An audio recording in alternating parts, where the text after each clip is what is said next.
Magandang umaga mga kapatid. Samahan niyo po ako sa panalangin.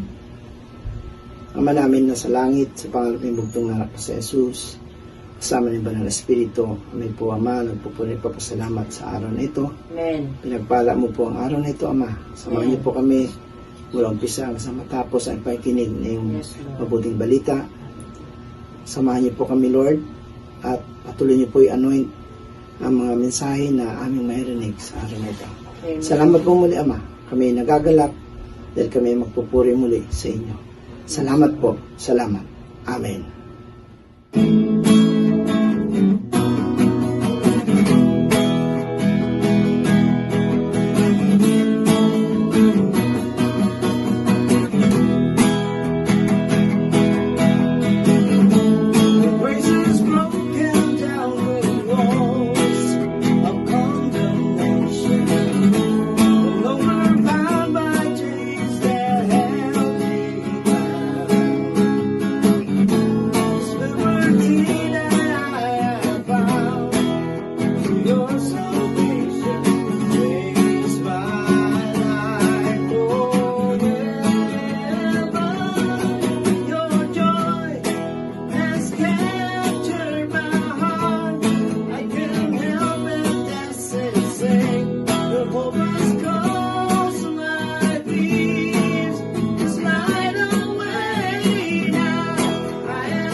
everything in me.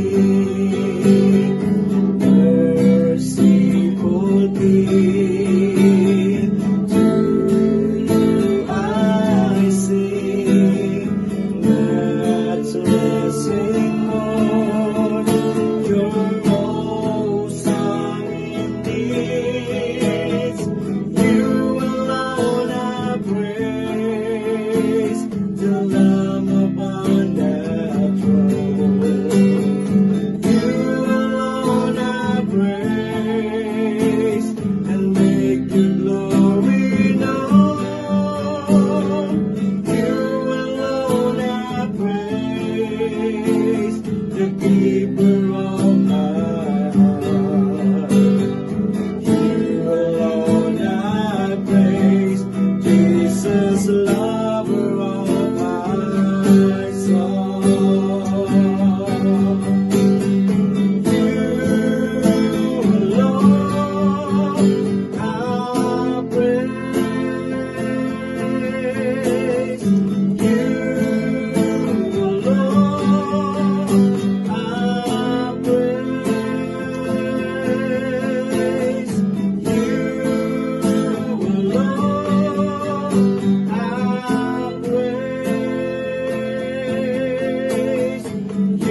magandang umaga po sa inyo lahat.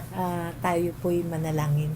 Lord, we thank you, O God, for this day, O God, that we are gathered, O God. I pray, O God, na kayo po, Panginoon, ang manguna sa amin pong pag-worship, sa amin pong pagbasa ng iyong salita. We thank you, O Holy Spirit, to guide us, give us revelation and understanding, O God, and that, Lord God, this time is a great time, O Lord God, in worshiping you and in praise, O God. In Jesus' name we pray. Amen. Amen. So, praise God. So, magandang umaga po sa inyong lahat. I know na ang ating pagpuri sa Panginoon ay ginagawa natin to lagi, itong we set time to listen to His Word and to worship the Lord. Amen? So, kung kayo po'y handa na, tayo po'y magsimula. Ang ating pong message is about the abundance of grace. Yun po yung message natin last week. Dahil kay Jesus ay natanggap natin ang abounding grace ng Panginoon. Grace and truth comes through Jesus. Kung kaya't we cannot separate Jesus and grace.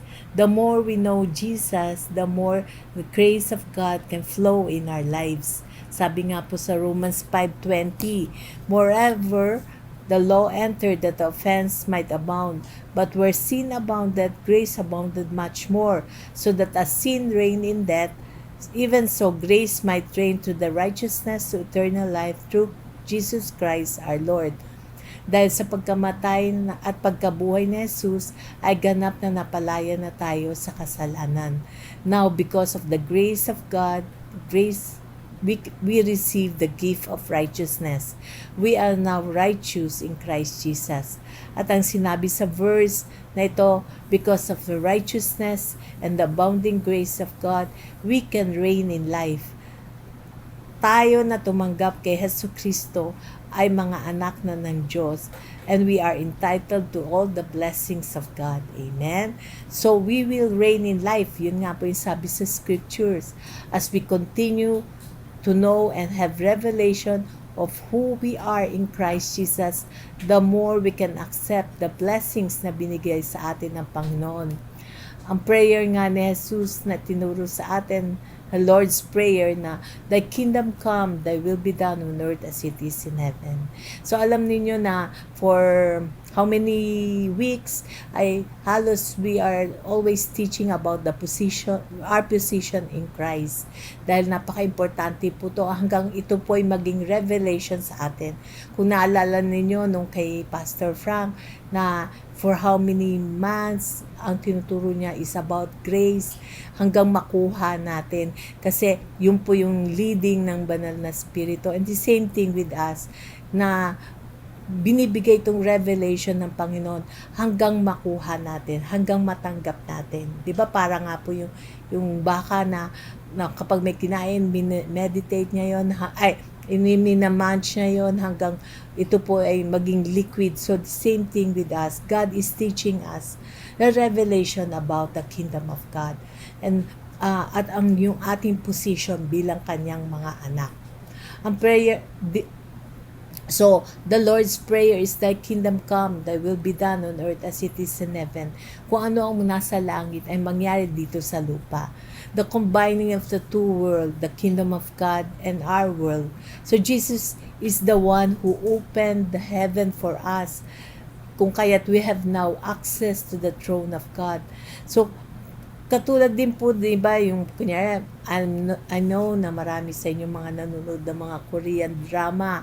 Di ba, ito po yung mga, meron po doon na mga kadalasan nilang nilalabas. Yung nagta-travel sila, yung parang time travel. So, pumupunta yung artista dun sa past and the present. Meron pong portal na nagbubukas para yung bida ay makapunta doon nga sa past niya o kaya at saka sa present. Ganun din po tayo. Nagkaroon tayo ng open heaven dahil kay Hesus Kristo. Siya po yung nagbigay ng daan upang tayo ay magkaroon ng access to the kingdom of God. Nakita natin yan nung si Jesus ay nabaptize in water sa Jordan River. At nung siya ay 'di ba, nagkaroon ng open heaven at yung dove ay bumaba sa kanyang shoulder, which symbolizes the Holy Spirit. At isa pa ay nung siya'y namatay doon sa cross at nagkaroon ng earthquake, at doon sa earthquake na yun ay napunit yung curtain na nakaharang doon sa may Ark of the Covenant na nagsisimbolize of the presence of God. Nung ito'y nahati, napunit, ito po ay nagsisimbolize na now we can enter into the presence of God. Kaya nga we have access to the kingdom, and that is now available for us. Ipinakita dito ni Jesus nung nandito siya sa lupa. He has access to the kingdom of God and into the world. Jesus showed us the impossible becomes possible. Bagamat si Jesus ay Diyos, ay hinubad niya ang pagiging Diyos at naging dependent siya sa leading ng Holy Spirit at ng ng Ama. Sabi nga ni Jesus in John 12:49, "For I have spoken on my own authority, but the Father who sent me gave me a command what I should say and what I should speak." So ano pinapakita dito ni Jesus? Jesus always seek the presence of the Father. At ito po ang ating message for today, the presence of God. Nung araw, nung time ng Roman Empire, ay pumupunta yung mga armies nito sa mga iba't ibang countries para invade ito. At ang mga countries na na-invade nila nung time na yon ay ang Britain, Austria, Corsica, Crete, Cyprus, Egypt, France, Germany, Greece, Sicily, Spain, Switzerland, Syria, and Turkey. So ito po yung countries na kanilang na-invade. Kapag na-invade na nila ang isang bansa, ay magpapadala sila ng armies doon, mga experts nila, para i-design yung lugar na yon na parang na maging itsurang parang Rome. Yung architectural design, yung streets, yung mga values, yung habits nila, dinadala nila doon sa bansang iyon, yung na-conquer nilang bansa. Pagkatapos, noon ay pupunta na doon yung emperor at para siya'y ma-at home at makita niya na kapareho na ang itsura ng lugar na yon, yung country na yon, na kamukha na ng sa Rome. Katulad din sa Hong Kong, sa Singapore, na naging under sa British colony, ay hanggang ngayon makikita mo pa rin yung mga bakas ng ginawa ng Britain doon, na nandun pa rin yung mga habits nila, like yung mga tea break, mga architectural design nila, yung mga buildings. So makita natin nandun pa rin yung bakas ng mga nag-colonize doon sa lugar na yon. It just proves that there is that transformation doon sa particular country na yon. Ganun din tayo. Yan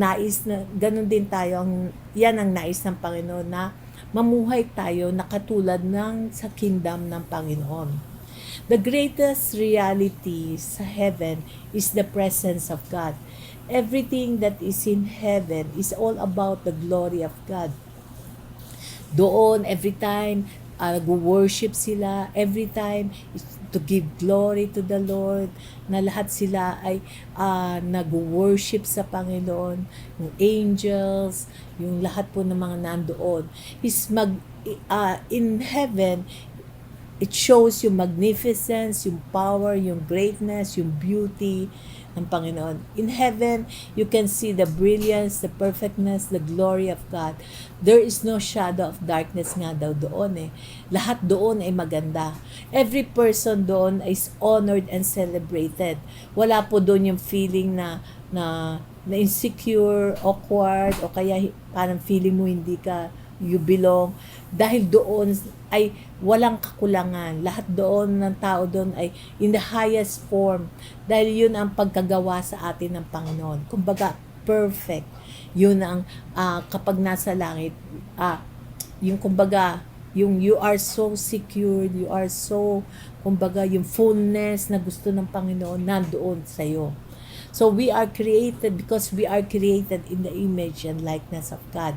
Naalala niyo yung kwento nung kay Pastor Cho, kay Yonggi Cho, na merong isa siyang pastor na namatay at nabuhay muli. Nakapunta siya doon sa langit. At doon, kinento niya kay Yonggi Cho, nung siya nabuhay na, kinento niya na doon sa langit ay nakita niya yung kanyang asawa na napakaganda. So natawa na nga lang si Yonggi Cho dahil alam niya na yung asawa no, nung nandito sa lupa, ay wala talagang itsura. So, pinapakita lang dito na doon sa langit, nagiging perfect. Yung wala na yung mga imperfections natin, kung hindi, napakaganda ang itsura natin doon at napakaganda yung kumbaga yung ating mga, yun nga, yung mga itsura natin. Because everything in heaven is perfect. Everything is also connected to the presence of God. Kung kaya't the more we value His presence, the more the kingdom of God will manifest in our life. In His presence comes healing, deliverance from the works of the enemy. Kaya nga po, di ba, yung kapag nandun ang presensya ng Panginoon, yung ang kaaway ay hindi makakatagal. Like yung time nga nung kay Jesus, di ba, meron dong yung pinasukan ng demonyo. Sabi nga, napakaraming pumasok dun sa, yung hubo siya, na wala siyang damit, na kumakain siya ng mga hayop, na ganun, na nandun siya, tatakbo-takbo doon.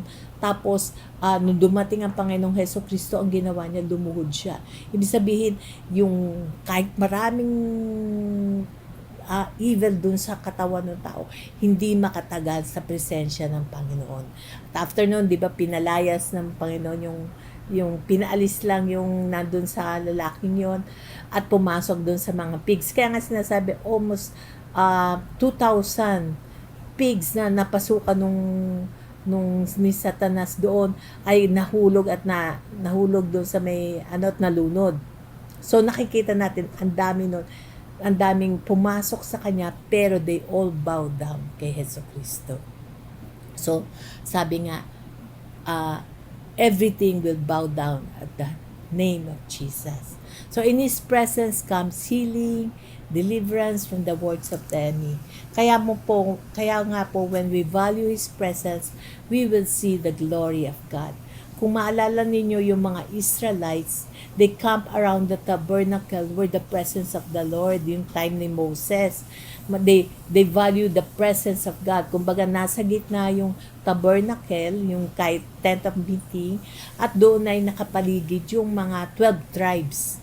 So yung 12 tribes nga po, di ba, yung kay Reuben, yung kay Shimon, yung Levi, kay Judah, Issachar, Zebulon, Dan, Naphtali, Gad, Asher, Joseph, and Benjamin. So nakapaligid sila. Meron po tayo diyang picture, nakita natin kung ano pong itsura nito. Ang tent nila ay nakapwesto paikot doon sa tabernacle. His presence is the center. Kung kaya't every decision they make, it is according to God's will. Nung pupunta si Moses doon para seek the presence of God, at doon ay malalaman niya kung anong nais ng Panginoon. Kung if you form an imaginary line, it will look like a cross. Diba yung pag sa itaas at makikita mo yung itsura noon, parang cross. At ang Panginoon ay ang sentro. Even sa panahon ngayon, sa Israel, bata pa lang sila, tinuturuan na sila ng salita ng Diyos. They memorize it na kahit mga maliliit pa lang yung mga bata, alam na nila yung sa salita ng Diyos. Kaya lang, merong yung iba na hindi pa Christian, more on the Old Testament sila.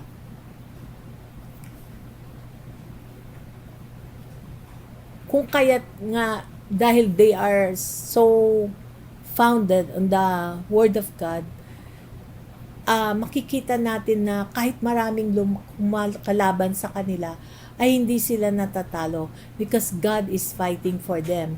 Binigyan sila ng wisdom ng Panginoon. Kung nabasa ninyo yung speech ni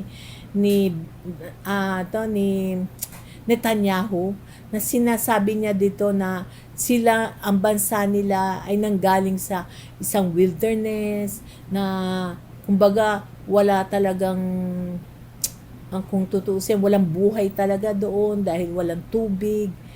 Tapos, pero nakita naman natin, walang mga halaman. Tapos, napapalibutan pa ng mga kaaway.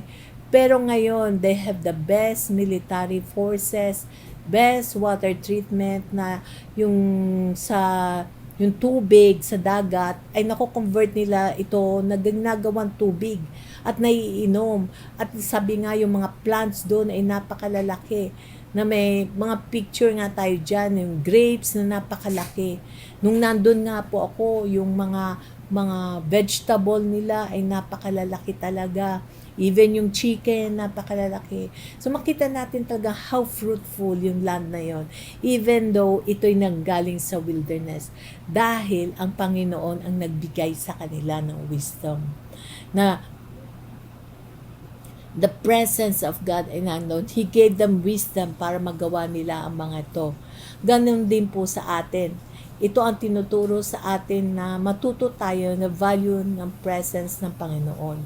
Ngayon nga po doon, katulad doon sa Israel, makikita natin that even though they are at war, so makikita ko nga yung na ang daming mga pinapadala ng Hamas na mga nuclear doon sa kanila, yung mga papasabog, pero nahaharang na Iron Dome nila. Yun nga po yung military na ng kanilang mga gamit ay kayang-kayang matalo yung sa kay Hamas na ang mas nasisira ay dun sa part ng mga Palestinian. So makita natin that the grace of God, yung protection ng Panginoon ay laging nandoon sa kanyang mga anak. So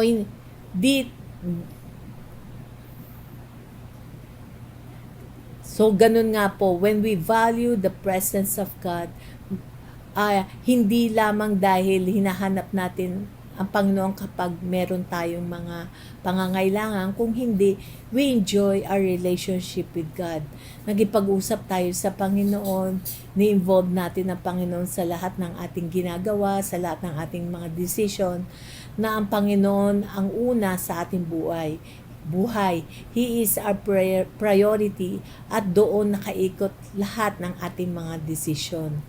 Katulad din po sa mga tithes natin, we give first to the Lord, then the whole will be blessed.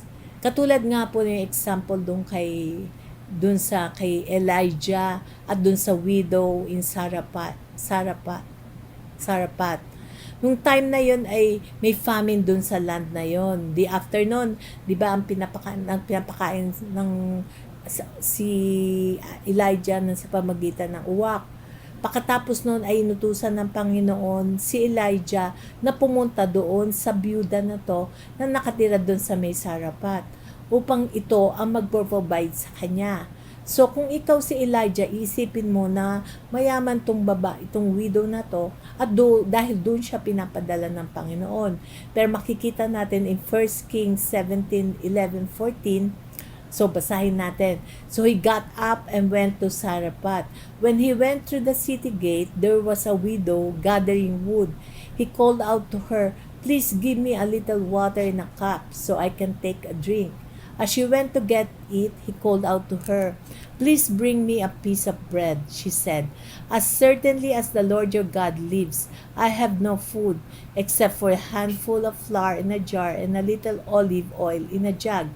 Right now I'm gathering a couple of sticks for a fire, then I'm going home to make one final meal for my son and myself. After we have eaten that, we will die of starvation." So sa tingin ninyo, bakit sa byuda na yon pinadala si Elijah? 'Di ba? Kumbaga, isipin natin, dapat doon na sa may kaya para hindi na mahirapan, parang unfair naman doon sa byuda. Doon pa sa kanya pinadala para siya pa ang magpo-provide doon sa man of God. Tapos tignan natin, ang ano po nito, dahil alam ng Panginoon ang kalagayan ng byuda at binigyan niya ito ng pagkakataon upang mabless. At ito nga po ang sabi ni Elijah dun sa widow. In verse 13, Elijah said to her, "Don't be afraid and do Go and do as you planned. But first, make me a small cake and bring it to me. Then make something for yourself and your son. For this is what the Lord God of Israel has said. The jar of flour will not be empty, and the jug of oil will not run out, until the day of the Lord makes it rain on the surface of the ground. At ginawa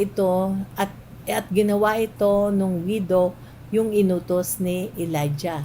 So tignan natin ngayon kung ano nangyari. So ginawa, 'di ba?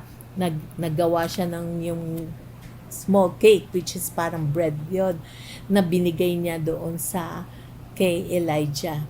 So tignan natin ngayon kung ano ang nangyari. In verse 16, the jar of flour was never empty, and the jug of oil never ran out, in keeping with the Lord's message that He had spoken through Elijah. Amen. So, na kahit ito'y nabawasan, siniisip mo na sa natural, isipin mo, syempre pag ginamit mo yun, wala na yun, naubos na. Pero dahil gumawa ang milagro ang Panginoon, hindi nauubos yung flour at yung oil. Nagkakaroon lagi ng laman yung flour ng jar, na laman ng flour at saka ng oil. Kumbaga sa yung pamilya tayong word ay laging nagiging unlimited dahil sa sinabi ng Panginoon. Nakikita natin dito na dahil inuna niya ang Panginoon ay na-bless siya kahit sa panahon ng famine. Amen? So we believe that as we give to the Lord, we know that the Lord is the one who will always provide for us. Amen? Because the source of all our blessings ay nanggagaling sa Panginoon. At kapag siya ang ating inuna, siya ang magpro-provide sa lahat ng ating pangangailangan. Amen? So ngayon ay tignan natin kung ano ang tinuturo ng Panginoong Jesus tungkol sa Kingdom of God. Pinapakita ito ni Jesus sa scriptures in Matthew 18:18. Whatsoever you shall bind on earth shall be bound in heaven, and whatsoever you shall loose on earth shall be loosed in heaven. So nung araw, ang ating kaisipan ay kailangan natin makipag-battle sa kaaway para mapalaya o makuha ang ating mga pananalangin. Pero ang katotohanan, ang ibig sabihin ng verse na ito ay itong Matthew 18:18 ay what you prohibit on earth will be prohibited in heaven, and what you permit on earth will be permitted in heaven. So the battle is already finished. Na pagtagumpayan na ni Jesus ang lahat ng ating mga pangangailangan. Jesus has the authority, and that authority has been given to us para angkinin natin kung ano ang binigay sa atin ng Diyos. Ang katotohanan, ang heaven ay ang model dito sa mundong ito. We bind what is already bound there in heaven, and we lose what is already loose in heaven. Lahat ng pumunta at humingi ng tulong kay Jesus ay nakakuha sa kanilang mga hinihiling. Ngayon, the authority has been given to us. Our assignment is to bring heaven here. Kung kaya't whatever is in heaven, we enforce it here in this world. Ang isa pang sinasabing kanina ay palayain. Sabi nga loose. So whatever you lose in heaven will be loose in earth. So how can you lose if you do not know what is in heaven or what is in the kingdom? Kung kaya't we should be familiar with this world to the kingdom para malaman natin kung ano ang binibigay para sa atin. Sabi nga ni Jesus in John 3:13, and no man has ascended up to heaven, but he that came down from heaven, even the Son of Man which is in heaven. So nung sinabi niya itong salitang ito, it is in his early ministry. Diba ito pa nga yung time nung kay Nicodemus na yung about born again. Kung kaya't alam natin na ito ay hindi pa nangyayari yung pagkamatay at pagkabuhay ng Panginoon. Pero bakit sinasabi na ng Panginoon dito na umakyat sa langit at bumaba sa langit? So He is describing His relationship with the Father. It tells them about His relationship, that there is that ascension that takes place, that He is seated at the right hand of the Father. He lived from heaven to earth, that brought deliverance to the healing, deliverance to healing every person He encountered. Na kahit nandito pa siya sa lupa, ay He is with the Father. Makikita po natin yan sa John 14:9-11. Jesus said to him, "Have I been with you so long, and yet you have not known me, Philip? He who has seen me has seen the Father. So how can you say, 'Show us the Father'? Do you not believe that I am in the Father, and the Father is in me? The words that I speak to you, I did not speak on my own authority, but the Father who dwells in me does the works. Believe me that I am the Father, and the Father is in me, or else believe me for the sake of the works themselves." So, sinasabi dito ng Panginoon, si Jesus ay nasa Ama at ang Ama ay na kay Jesus. So, lahat ng kanyang ginagawa ay at sinasabi ay para sa Ama. At ang isa pang magandang balita na binubukas sa ating kaisipan ng Panginoon ay ang John 14:20. "At that day you will know that I am in my Father, and you are in me, and I am in you." Amen. We are now in Christ. Si Jesus ay nasa sa atin at tayo ay na kay Hesus Kristo. At sabi nga po sa John 14:12, "Most assuredly I say to you, he who believes in me, the works that I do, he will do also, and greater works than these will he do, because I go to my Father." So, ang sinasabi ni Jesus dito, higit pa sa aking nagawa ang iyong magagawa dahil ako ay nasa Ama. Diba? Amen? So, another in verse 1 John 4:17, "Love has been perfect among us in this, that we may have boldness in the day of judgment, because as He is, so are we in this world." So, dito iano po natin, anong sinabi ng Panginoon dito sa atin? That we are now in Christ. As Christ is, we are now in Christ. So, as Christ is, so are we in this world. As He is righteous, so are we righteous. As Christ is rich, so are we rich. As Christ is healthy, so are we healthy. Amen? So, katulad nga po ng isang babaeng nagpatotoo na nagpa-check up siya at lumabas dun sa kanya mammogram report na siya ay may lump sa breast.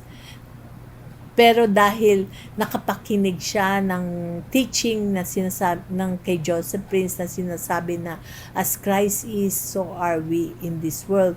Kung kaya't sinulat niya ito doon sa report yung medical report na lumabas at sinulat niya, sabi nga dito, Jesus, do you have a lump on your breast? Diba? Sagot, wala. None. So as Christ is, so am I in this world. So inaangkin niya na siya'y may kagalingan dahil si Jesus ay walang ganong klaseng sakit. Amen? So after nung bumalik siya muli doon sa clinic, sa hospital at nagpa-check up siya, ang lumabas sa kanyang report ay wala na yung kanyang lump. So makita natin how powerful if you have that, if you are conscious of the presence of God, that Jesus is in you, as sabi nga, we are in Christ as Jesus Christ is in us. Amen? So kung ano si Jesus, ganon tayo sa mundong ito. Now, this is an invitation for us to experience, to be in such presence that we can bring the world of in this the kingdom of God in this world. There is no transformation without an encounter. Katulad po ni Paul na galit siya sa mga believer ni Christ. Umabot sa punto na gusto pa niya itong ipapatay at ipakulong. Pero nung nagka-encounter siya kay Jesus, na kinausap siya ni Hesus Kristo, anong nangyari? Nagkaroon siya ng pagbabago. Nakita na yung dating taga-usig ni Jesus ay naging disciple ni Jesus. Amen. So makita natin there is power that when we always encounter the presence of God, na nagkakaroon tayo ng personal relationship with Jesus. Nagkakaroon tayo ng personal na pakikipag-usap sa Panginoon. Such transformation na nangyari kay Paul because he encountered Jesus. He experienced the presence of God. When we have revelation on what is the kingdom, then we will see the manifestation of the kingdom here in this world. It is always connected with the Holy Spirit. The Spirit of God is in us. The Holy Spirit will guide us, will teach us, will give us the mysteries of the kingdom so that we will know what is in the heart of God. Ito po yung tinuturo sa atin ng Panginoon. Kung merong mga pagkakataon na iniisip natin na napakalayo ang Panginoon sa atin, di ba yung kuminsan iniisip natin na parang bakit ganun, hindi natin nafe-feel, o kaya kuminsan hindi natin kuminsan yung mga prayers natin hindi natin nararamdaman, ganun. So remember that the Holy Spirit is in you. The Holy Spirit is the guarantee of your inheritance. Kumbaga nakamark na yon sa'yo. Bilang anak ng Diyos, the Holy Spirit ay nasa sa'yo na. The Father longs so much to worship with us, to fellowship with us, kung kaya't the Spirit of God ay nasa sa atin upang tayo ay nakakapag-usap sa Panginoon, upang tayo ay kakausap natin siya, na nalalaman natin kung ano yung nasa kanyang puso.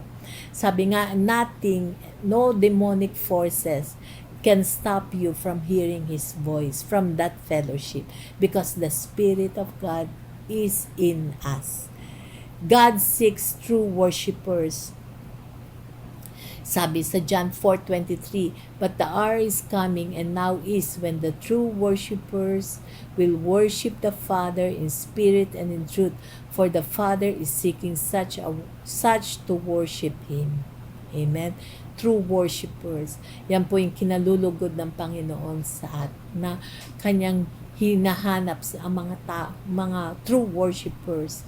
So anong hinahanap ng Panginoon? True worshipers na you will worship the Lord hindi lang dahil may hinihiling ka, kung hindi you want to seek God's heart. You want to know kung what is in His mind, what does He want to happen, kung ano yung mga purpose na gusto niyang mangyari. So the more you seek the heart of God, the more you will have revelation in what is in the kingdom. The greater the revelation, the greater the anointing to be able to put to display yung purpose ng Panginoon. Kaya nga po si Paul, sa kanyang mga sinulat na mababasa natin sa 1 Corinthians 12:4-10, dito ini-introduce ni Paul, pinapaalam niya yung mga gifts. So, sabi dito, there are different kinds of gifts, but the same Spirit distributes them. There are different kinds of service, but the same Lord. There are different kinds of working, but in all of them, in everyone, it is the same God at work. Now to each one, the manifestation is given for the common good. To one, there is given through the Spirit a message of wisdom, to another a message of knowledge by means of the same Spirit, to another faith by the same Spirit, to another the gifts of healing by the one Spirit, to another miraculous powers, to another prophecy, to another distinguishing between spirits, to another speaking in different kinds of tongues, and to still another the interpretation of tongues. So dito ay binubukas ang ating kaisipan tungkol sa gifts of the Holy Spirit. So the revelation tells them what is available for us. At ito yung pinapaalam na binubukas ang ating kaisipan tungkol dun sa gifts. And after nun, pagkatapos mong maintindihan at malaman kung ano yung mga gifts na binibigay, sinunod ito ni Paul. In 1 Corinthians 14 verse 1, pursue love and desire spiritual gifts, but especially that you may prophecy. So anong sinasabi dito? After you have that revelation about the gifts, kung ano yung available na mga gifts na binibigay sa mga anak niya, ang sinasabi, pursue it, desire it, dahil ito is now available for us. So, ngayon po, ay maaangkin natin yung mga binibigay ng Panginoon, yung revelation na binibigay sa atin, at doon nagkakaroon ng pananampalataya. There is that anointing when you have that revelation. Faith explores what revelation reveals. When He opens scriptures to us, He is inviting us to the realm of anointing. So, what is, di ba? So, katulad din po yung, kunyari, merong mga scripture na binibigay sa iyo ang Panginoon. So, yung mga scriptures na yon na binibigay sa iyo, pinapaalam yan sa iyo. At after paalamin sa iyo, nagkakaroon, kasama nun, ay ang anointing for that verse to happen. Amen? For example, binigay sa iyo about healing, that by the stripes of Jesus there is healing. So, when that word becomes alive in you, there is that anointing. Sabi nga, the word becomes spirit, and that becomes alive in you. Something happens in the physical na nagmamanifest yung healing. So, what is the revelation that God is giving to us now? And lastly, so the importance of God's presence in your life. Amen? So, sinasabi na, ang tagal ko naman ng Christian. Pero ang kailangan nga, even though matagal ka ng Christian, you have to have that presence, that we should always continue in the presence of God. Na we should always have that communication and relationship with the Lord. Na si Yesu Kristo ay nasa sayo at ikaw ay na kay Kristo. Kung ano ang meron kay Yesu Kristo, ito ay para rin sa atin. Na kung ano ang meron sa Kingdom of God, ngayon ay bukas na rin sa atin. And that is, as Christ is, so are we in this world. Kung mamameditate lang po natin to, the power that when Christ is in you, that everything becomes possible because you are now in Christ. Amen? So praise God. So I hope na nakuha po natin tong revelation na to, na we seek the presence of God, that we will always to become conscious of the presence of God in our life, na everything we do is always centered kung ano ang nais ng Panginoon sa bawat isa sa atin. Amen? So ngayon naman po ay dumako tayo sa communion. Ginagawa po natin to remember kung ano ang ginawa ng Panginoong Jesus sa atin. And as we take the bread, Lord, we thank you for the body that was broken for us. We thank you, Lord God, na dahil sa iyo, Panginoon, kami ngayon ay merong open heaven, O God. Thank you, Lord, that by your stripes we are healed. We thank you, Lord God, na as we take the bread, we know, O God, there is wholeness, there is fullness because of you. Now let us take the bread.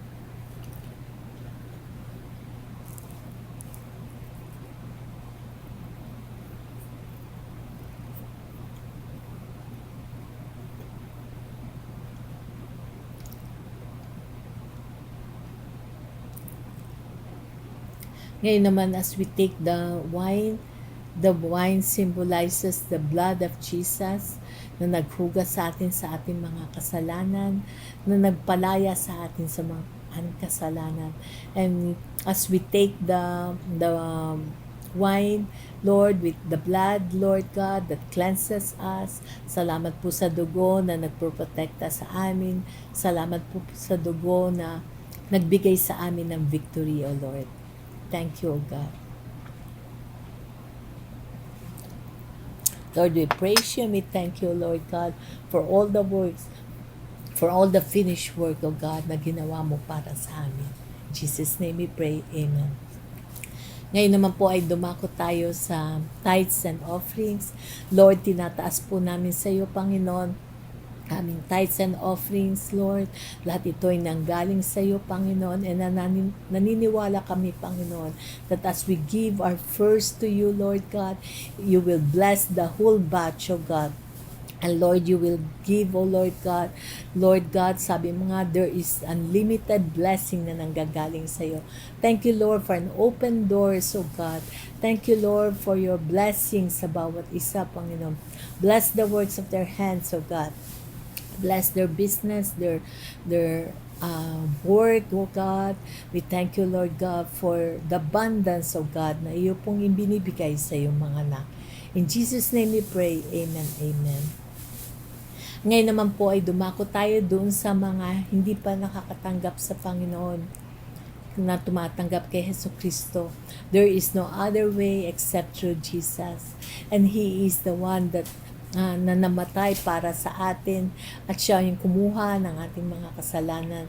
So, sabi nga, if you believe and if you confess with your mouth Jesus as your personal Lord and Savior, you will be saved. So, let me lead you in prayer. Lord, we thank you, O God, na ikaw, Panginoon, inaangking ko, Panginoon, ang iyo pong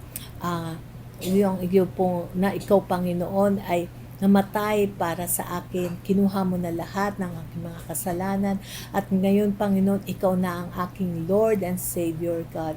Na ikaw, Panginoon, ngayon ang manguna sa aking buhay. Thank you, Lord God, na ako ngayon ay may bagong buhay, born again, O God, the newness of life, O God, dahil sa iyo, Panginoon. Thank you, Lord. In Jesus' name we pray. Amen. Amen. Ngayon naman po ay dumako tayo sa ating closing prayer. Lord, we thank you, God, for, Lord God, na Panginoon, sa buhay ng iyong mga anak. I pray, O Lord God, I declare, O God, the blessings, O God, Abraham's blessing be upon your children, O God, your protection and your healing upon each one of them, O God. Lord, I declare, O Lord God, a fruitful week, O Lord God, your protection and your covering, O God, your shalom peace, O God.